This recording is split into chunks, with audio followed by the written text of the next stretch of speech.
بسم اللہ الرحمن الرحیم الحمدللہ رب العالمین والصلاة والسلام علی رسولہ محمد وعلی آلہ وصحبہ اجمعین اما بعد۔ میرے دینی و ملی بھائیوں، ابھی جو شیخ محترم کا خطبہ ہوا ہے، اس خطبے کا مختصر ترجمہ اور خلاصہ آپ کے سامنے اردو زبان میں پیش کیا جائے گا۔ اس لیے تمام بھائیوں سے گزارش ہے کہ 2-3 منٹ کے لیے ذرا تشریف رکھیں۔ میرے بھائیوں، شیخ محترم کا جو خطبہ تھا وہ دراصل اسلام کے اندر مومنوں کو، مسلمانوں کو تکلیف دینا جائز نہیں ہے، اس تعلق سے تھا۔ میرے بھائیوں، ہم سب اسلام کو مانتے ہیں اور اسلام کو پڑھتے ہیں۔ اسی اسلام کے اندر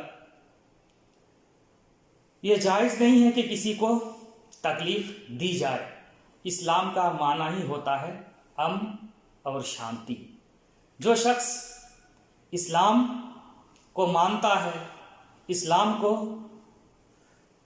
پہچانتا ہے، اسلام کے احکام کو جانتا ہے، اس شخص سے کسی دوسرے مسلم بھائی کو، کسی دوسرے کو تکلیف نہیں ہو۔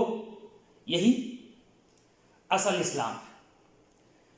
اللہ کے رسول صلی اللہ علیہ وسلم سے پوچھا گیا کہ کون سا اسلام افضل ہے، تو آپ صلی اللہ علیہ وسلم نے بیان فرمایا، المسلم من سلم المسلمون من لسانہ ویدہ، کہ مسلمان در حقیقت وہ شخص ہے، صحیح مسلمان وہ ہے جس کے ہاتھ سے، جس کی زبان سے دوسرے مسلمان بھائی محفوظ رہے، سلامت رہے۔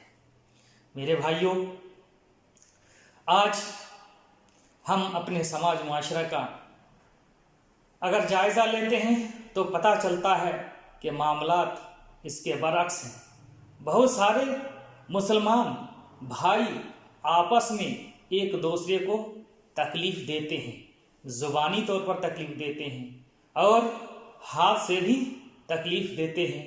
بہت سارے بھائی دوسرے بھائیوں کو حقیر جانتے ہیں، نہ جانے مختلف طریقے سے ان کو جو ہے تکلیف دینے کی کوشش کرتے ہیں اور دیتے ہیں۔ اور جب معاملہ عدالت کے سامنے آتا ہے، چاہے یہ مالی ظلم ہو یا جسمانی ظلم ہو، اس طرح کے معاملات اور قضیے اور مقدمے جب عدالت میں آتے ہیں اور اس کا فیصلہ کا وقت آتا ہے، تو ظلم کرنے والے لوگ خود ہی طرح طرح کی جھوٹی شہادت اکٹھا کر کے لاتے ہیں، جھوٹے گواہ لاتے ہیں اور عدالت کے سامنے پیش کرتے ہیں، اور اس طرح مقدمے کو اپنے حق میں کر لیتے ہیں اور مقدمہ جیت بھی جاتے ہیں۔ تو اس طرح صریح طور پر ظلم ہوتا ہے۔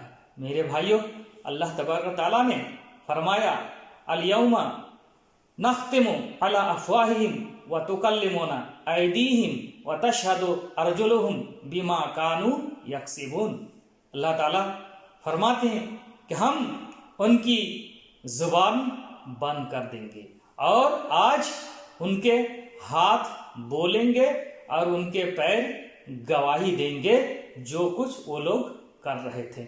میرے بھائیوں، آج اس دنیا میں ہم ظلم کرتے ہیں اور مقدمہ کو اپنے حق میں بھی کر لیتے ہیں اور مقدمہ میں ہم جیت بھی حاصل کر لیتے ہیں، لیکن جب سب سے بڑی عدالت قیامت کے دن قائم ہوگی اور اللہ تعالیٰ فیصلہ کرے گا، اس دن ہماری زبان چلنے والی نہیں ہے، ہماری زبان بند ہو جائے گی۔ اس دن ہم اللہ تعالیٰ کے سامنے کیا جواب دیں گے؟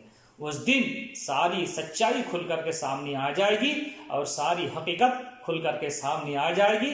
اس دن کوئی شخص بچ نہیں سکتا، اور کوئی کسی کی ناجائز طریقے کی طرفداری نہیں کر سکتا، ناجائز طریقے سے گواہی نہیں دے سکتا۔ ناجائز طریقے سے جس نے اس دنیا میں آج شہادت دی، گواہی دی، اس کا بھی فیصلہ اس دن اس کورٹ میں اللہ تعالیٰ کی عدالت میں ہوگا، اس دن اس کو سزا مل کر رہے گی، وہ بچ نہیں سکتا۔ میرے بھائیوں، اللہ کے رسول صلی اللہ علیہ وسلم نے بیان فرمایا، اتقی دعوت المظلوم، مظلوم کی دعوت سے بچو۔ کیوں؟ اس لیے کہ مظلوم کی جو دعا ہوتی ہے، اس کی دعا کے درمیان اور اللہ تعالیٰ کے درمیان کوئی پردہ نہیں ہوتا ہے، اللہ تعالیٰ ڈائریکٹ اس کی دعا کو سنتا ہے۔ اس لیے متنبہ ہونے کی ضرورت ہے، اور کسی پر کسی طرح کا چھوٹا ہو یا بڑا ظلم کرنے سے تمام لوگوں کو، ہم لوگوں کو بچنا چاہیے۔ اللہ کے رسول صلی اللہ علیہ وسلم کی حدیث ہے، انصر اخاک ظالما او مظلوما، اپنے بھائی کی مدد کرو چاہے وہ ظالم ہو یا مظلوم۔ اللہ کے رسول صلی اللہ علیہ وسلم سے پوچھا گیا کہ اللہ کے رسول صلی اللہ علیہ وسلم، مظلوم کی مدد کریں، یہ بات تو سمجھ میں آتی ہے، لیکن ہم ظالم کی مدد کیسے کریں گے؟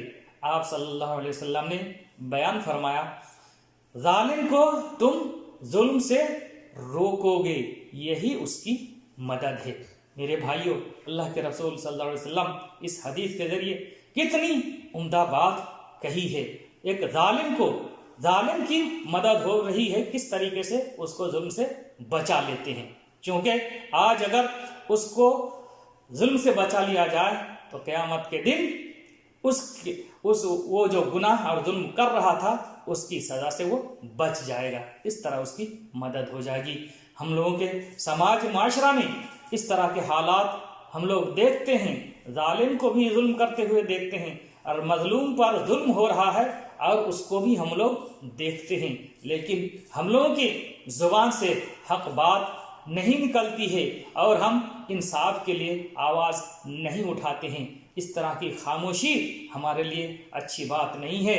اس طرح کی اگر خاموشی ہم اختیار کریں گے تو ظلم اور جرائم سماج و معاشرہ میں پھیلتے جائیں گے، بڑھتے جائیں گے، اور ایک دن ایسا ہوگا کہ ہو سکتا ہے اس ظلم کی بنیاد پر اور اس طرح کے جو جرائم سماج معاشرہ میں پھیل جائیں گے، اس کی وجہ سے عام تباہی اور بربادی آ سکتی ہے، عام سزا ہو سکتی ہے اللہ تبارک تعالیٰ کی طرف سے۔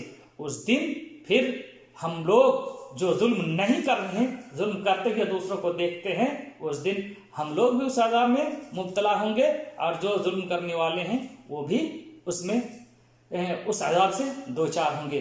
اللہ تبارک و تعالیٰ سے دعا ہے کہ اللہ تبارک و تعالیٰ ہم لوگوں کو اسلام کو اچھی طرح سمجھنے اور اسلام کے احکام کے مطابق، کتاب و سنت کے مطابق زندگی گزارنے کی توفیق عطا فرمائے۔ اللہ تبارک و تعالیٰ جب تک ہم لوگوں کو زندہ رکھے، صحیح ایمان، صحیح عقیدے اور صحیح عمل کی توفیق بخشے، اور اللہ رب العزت جب بھی ہم لوگوں کو اس دنیا میں وفات دے اور ہمارا خاتمہ فرمائے تو ہمارا خاتمہ بالخیر ہو۔ وصلی اللہ علی نبینا محمد وعلی آلہ وصحبہ اجمعین، وجزاکم اللہ خیرا۔